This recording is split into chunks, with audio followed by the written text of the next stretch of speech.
बहू का नेग। शीना को उसके ससुराल वालों ने एक शादी में पसंद कर लिया था। अरे, वो लड़की तो बड़ी प्यारी है। मेरे बेटे अमन के लिए बात चलाओ ना। बस फिर क्या था, किसी रिश्तेदार के दखल से दोनों की शादी हो जाती है। लेकिन शीना की सास पारुल और उसकी देवरानी आसपास ही रहते थे। शादी के बाद शीना कहती है, सुनिए जी, ये चौका छूने की क्या रस्म होती है, जानते हैं क्या आप? अरे नहीं यार। हाँ, पर मम्मी को चाची से बोलते सुना था कि आज तुमको किचन की जिम्मेदारी देंगे, तो वो लोग आ रहे हैं खाना खाने हमारे घर। हे भगवान, ये कैसी रस्म है? साड़ी पहनकर किचन में खाना बनाना, ये तो कंप्यूटर की कोड को डिकोड करने से भी ज्यादा मुश्किल काम है। अरे चिंता क्यों करती हो, माँ है ना, सब संभाल लेंगी। वो बहुत समझदार है।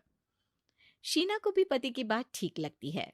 वहीं घर पर शीना की चाची सास, ससुर और उनकी बहू खाने पर पहुंचते हैं। शीना की चाची सास उसकी सास से कहती है, अरे कहाँ है दीदी, आप अभी भी किचन में हैं क्या? रस्म बहू की है या आपकी? चाची की बहू कहती है, और हमारी चौका छूने की रस्म थी, तो हम तो सुबह 4 बजे ही किचन में पहुंच गए थे। अरे तेरी ताई ने सर पर चढ़ा रखा है बहू को। शीना सबकी बात सुने बगैर सामने आती है। अरे आज तो तेरी चौका छूने की रस्म थी ना, तुम ही देर से आई हो। वो चाची, मुझे ना साड़ी बांधने में देर हो गई। तो वक्त से उठा करो ना, पता है जब नई शादी है, रस्में होनी है, तो फिर थोड़ा कम आराम कर लोगी तो कुछ घट नहीं जाएगा। शीना की सास को बहुत बुरा लगता है कि चाची उसकी बहू से ऐसे बात कर रही है। अरे शीना, चलो किचन में, मैं तुम्हें समझा देती हूँ कि कैसे क्या करना है। देखो, मैंने सब बनाकर यहाँ रख दिया है। तुम्हें सिर्फ हलवा बनाना है। उसकी भी पूरी तैयारी कर दी है बेटा। बस किशमिश डालकर हलवा में मिलाकर लेकर आ जाना। बस फिर क्या था, एक एक कर शीना सारा खाना टेबल पर लगा देती है। अरे बहू ने इतना सब बना दिया, वाह जी वाह। तभी शीना बोल देती है, नहीं नहीं चाची, ये सब तो माँ ने बनाया है, मैंने तो सिर्फ इसे टेबल पर लगाया है। वो साड़ी पहनकर काम करना अभी थोड़ा मुश्किल होगा ना। चाची सास तो सुनकर मानो बिफर ही जाती है। ये क्या बात हुई दीदी, मैं जब शादी कर कर आई थी तो आप बड़ी थी, पर किचन में ना आप आई और ना माँ जी। हाँ, क्योंकि उस वक्त मैं बहू थी और मुझे सास के हिसाब से काम करना था। लेकिन अब मैं सास हूं तो मैं बहू को वैसे ही बनाऊंगी ना, जैसा कभी मैं बनना चाहती थी। खैर, चाची सास खाना खाकर वहां से चली जाती है। कुछ दिनों बाद, अरे शीना, ये क्या पहन रखा है? हे भगवान, इस परिवार में क्या हो रहा है? अरे क्या हुआ छोटी, इतना क्यों चिल्ला रही हो? इसने पहना क्या है? अरे दीदी, क्यों इतनी छूट दे रही हो? शीना जो कि सलवार सूट पहने खड़ी थी, चाची के गुस्से को देखते ही अंदर चली जाती है। देख छोटी, हम दोनों को आज की बहुओं से तुलना नहीं करनी चाहिए। वो दौर अलग था, आज का वक्त अलग है। देखिए दीदी, ये तो परंपरा है, हमारी सास ने हमें दी और आगे हमें अपनी बहुओं को देना है। ये क्या लगा रखा है आपने? आप तो पूरी संस्कृति ही खराब कर रही हैं।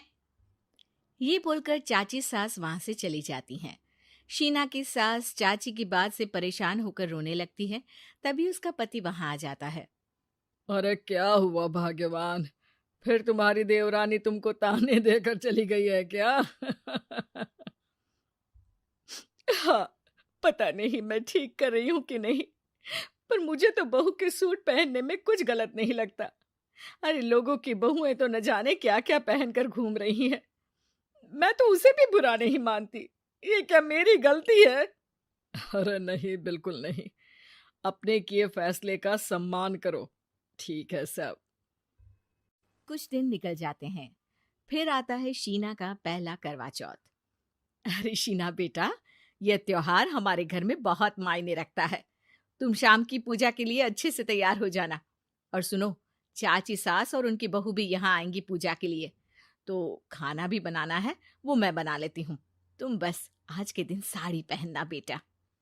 शीना समझ नहीं पाती है कि चाची सास के आने पर उसकी सास उसे साड़ी पहनने को क्यों बोलती है।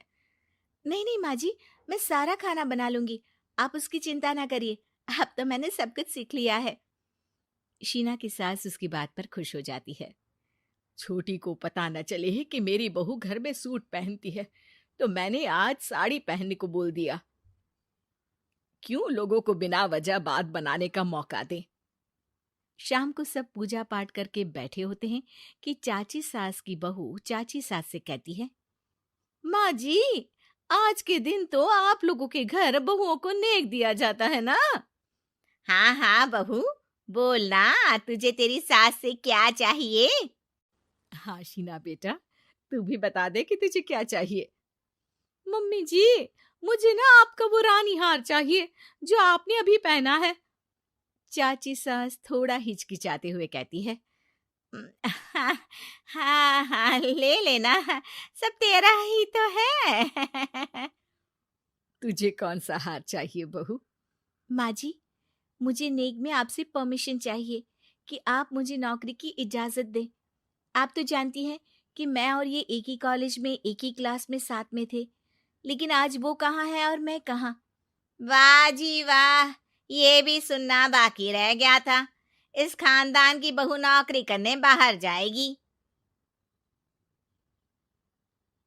और मैं भी तो इंटर पास हूँ, पूरे सेकंड डिवीजन, लेकिन कभी मजाल है कि नौकरी की बात की हो। पर दीदी, मैंने एमबीए किया है, वो भी बड़े संस्थान से। तभी शीना का पति और ससुर भी वहां आ जाते हैं। देखो बेटा, मैं वही सोच रहा था कि तुम नौकरी करने के लिए क्यों नहीं बोल रही हो। मुझे लगा शायद तुम नौकरी करना नहीं चाहती हो। नहीं पापा, वो तो हमेशा से ही कुछ नाम कमाना चाहती है। अपने माता पिता को भी इसने कहा था कि वो आप लोगों को अपनी तरह से समझ लेगी। सास को शांत दिखकर शीना कहती है, मम्मी जी, मैं वादा करती हूँ, घर का सारा काम करके ही ऑफिस जाऊंगी। खाना पीना किसी भी चीज के लिए घर वालों को परेशानी नहीं होने दूंगी। वक्त से पहले उठूंगी और काम वाली को भी हटवा दूंगी। शीना की बात सुनकर सास हंस पड़ती है। अरे शीना, ये ज्यादा हो गया हाँ। बिल्कुल काम करो बेटा, पढ़ी लिखी हो, नौकरी में अच्छा कर सकती हो। जरूर बेटा, दिया तुम्हें तुम्हारा नेग। हाँ, पुरानी परंपरा जरूरी नहीं कि अच्छी ही हो, कभी कभी बदलाव लाना भी जरूरी होता है, जिसे देर से ही सही लेकिन समाज अपना ही लेता है।